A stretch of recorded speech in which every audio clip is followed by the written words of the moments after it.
Veja, no caso do Porto de Leixões, eu acho que nós temos tido razão e as coisas têm-nos corrido bem porque nós temos afirmado as nossas razões. A questão do aeroporto, vamos ver. Noutras questões, as coisas têm corrido mal e as pessoas hoje revêem-se naquilo que nós na altura escrevemos, mas na altura muitas vezes foi discutido. E depois as pessoas, também a propósito de opinião, muitas vezes as pessoas dizem assim, pronto, lá está aquele tipo, Presidente da Associação Comercial do Porto, ele tem uma opinião sobre aquilo e acha que a opinião preza. É que as pessoas esquecem-se do seguinte, sempre que nós tomamos opinião formal sobre questões como os portos, ou os aeroportos, ou o TGV, ou as infraestruturas, ou o comércio tradicional no Porto, nós temos sempre a trabalhar connosco com as universidades. Porque não só temos temos uma relação muito forte, quer com a Universidade do Porto, quer com a Universidade Católica.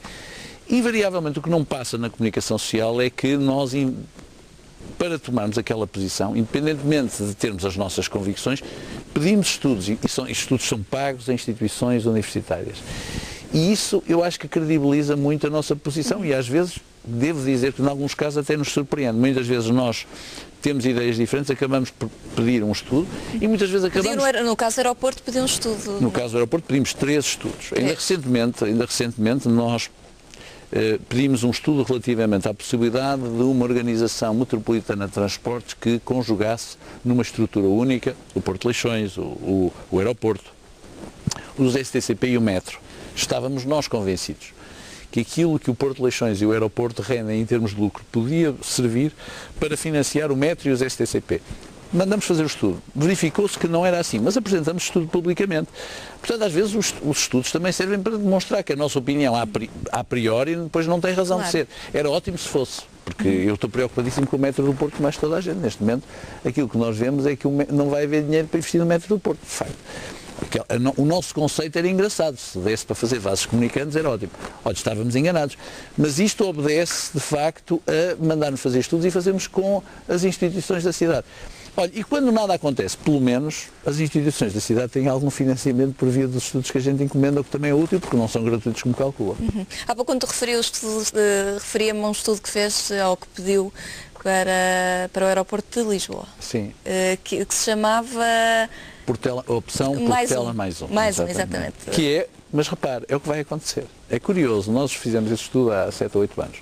E na altura o que nós dizíamos, quando se devia, foi na altura do ministro Jamé, que dizia que tinha de ser construído um aeroporto na OTA, nós desconfiamos daquilo e mandamos fazer um estudo à Universidade do Porto e à Universidade Católica.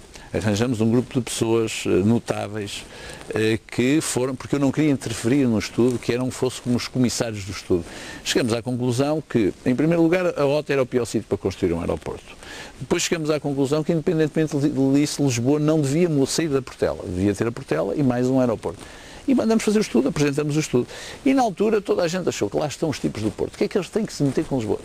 Não, quer dizer, senão, um novo aeroporto é construído com os nossos impostos, claro, e a gente também paga. Eu acho curioso que há pessoas no Porto que dizem nós não nos devemos meter nessas coisas. Se essas coisas não fossem construídas com os nossos impostos também, eu achava normal. Quer dizer, eu não tenho nada que interferir com as coisas de Marrocos. Mas, para todos os efeitos, Lisboa, apesar de ser para aquelas bandas, é uma cidade que é financiada com os nossos impostos, com os seus, com os meus, com toda a gente. Nós temos todo o direito em ter opinião.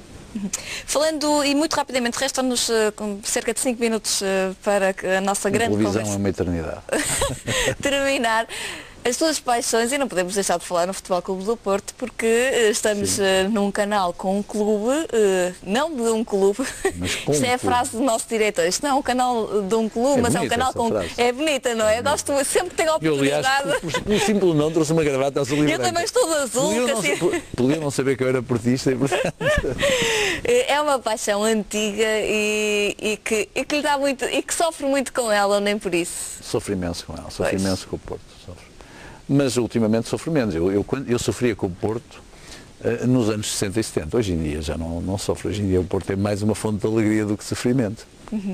E acompanha, vive...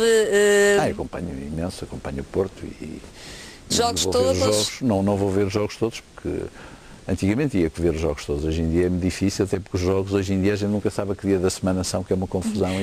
A sua neta já é sócia? Não, a minha falha? Não sei, provavelmente é capaz de ser, não sei, mas não tratou disso? Eu não tratei, mas eu acho que o meu filho Gonçalo deve ter tratado. Os meus filhos são. E a vela ficou pelo caminho? Não, eu continuo a gostar muito de vela, mas eu tive um problema, eu gostava de fazer vela de competição. E quando fiquei doente deixei de poder fazer vela de competição. Depois tentei, passado uns anos, tentei voltar, e não foi há muito, foi há uns 10 anos, tentei voltar a fazer vela de competição.